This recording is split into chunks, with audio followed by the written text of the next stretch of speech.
कितनी सुघड़ बहू आई है शर्मा जी के यहाँ। अरे अपनी शादी के सारे ब्लाउज और सूट खुद ही सील कर लाई थी। यहाँ भी अपनी सास ननद और सारे रिश्तेदारों के कपड़े सील कर देती है। एक हमारे यहाँ है, फटे में टाका लगाना भी ढंग से नहीं आता। कमला जी आज फिर अपने पति और बेटे के साथ बैठकर चाय की चुस्की लेते हुए अपनी भड़ास निकाल रही थी। अंदर रसोई में खाना बनाती हुई नंदा आज भी सुनकर अनसुना करने की कोशिश तो कर रही थी, लेकिन फिर भी बर्तनों का शोर थोड़ा ज्यादा हो गया था। नंदा को इस घर में बहू बनकर आए 10 साल हो गए थे, लेकिन आज भी हर दिन उसकी तुलना दूसरों की बहू से की जाती थी। जब भी मोहल्ले या रिश्तेदारी में कोई बहू आती जिसे कुछ अलग करना आता हो, तब तो तानों की बारिश ऐसे होती थी कि नंदा की सारी खूबियां उसमें गोते मारने लगती थी। फलान की बहू इतना अच्छा चाइनीज खाना बनाती है, फलान की बहू इतनी अच्छी सिलाई बुनाई करती है, फलान की बहू तो हर रोज मंदिर जाती है। और कुछ नहीं मिलता तो यह भी कह दिया जाता था कि फलान की बहू के तो इतने लंबे लंबे बाल हैं। हे भगवान, आखिर सारी बहुओं की खूबी बेचारी एक बहू में कैसे आ सकती है। नंदा इस उलझन में खोई हुई थी कि सासू माँ की आवाज सुनाई पड़ी, बहू आज शाम को शर्मा आंटी के यहाँ चली जाना। उनकी बहू से थोड़ा बहुत टांका टेबा तू भी सीख ले, वो तो अब लड़कियों को सिलाई भी सिखाने लगी है। लेकिन माँ जी, मुझे सिलाई कढ़ाई में रुचि नहीं। वैसे भी घर में कितने काम होते हैं, अब जरूरी तो नहीं कि सबको सब कुछ आए।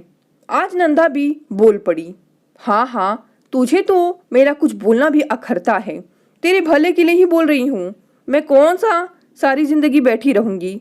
कुछ सीखेगी तो तेरे ही काम आएगा। सीखने की भला कोई उम्र थोड़ी ही होती है, सीखना चाहो तो सीख ही सकती हो। माँ जी, मानती हूँ सीखने की कोई उम्र नहीं होती, लेकिन क्या अब मैं आपसे कहूँ कि कंप्यूटर चलाना सीख लो तो क्या आप सीख लेंगी? माँ जी, दुनिया में ऐसे अनगिनत काम हैं जो शर्मा जी की बहू को भी नहीं आते होंगे। सबकी अपनी अपनी रुचि होती है, कोई जबरदस्ती कोई काम नहीं सीख सकता। अब आप दर्जी से कहेंगे कि वो बढ़ई का काम करे तो क्या वो कर लेगा? नहीं ना। तो मैं क्यों उन कामों में अपना समय बर्बाद करूं जो मुझे सीखना ही नहीं है। यदि दुनिया की सारी बहुएं कपड़े सिलने लगी तो बेचारे दर्जियों की रोजी रोटी कैसे चलेगी।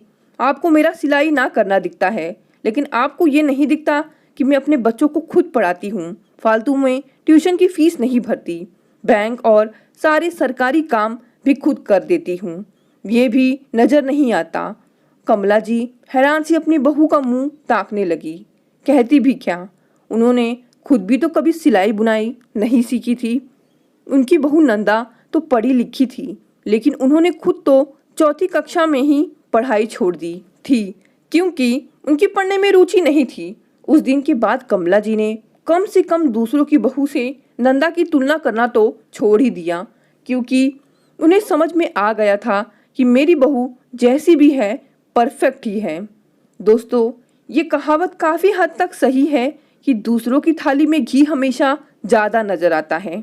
वैसे ही ऐसा अक्सर देखा जाता है कि अपने घर की बहू में चाहे कितनी भी खूबियाँ हो, लेकिन फिर भी दूसरी बहुओं से उनकी तुलना की जाती है।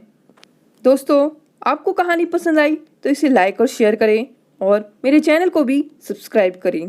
बेल आइकन को भी प्रेस करें न्यू अपडेट के लिए। धन्यवाद।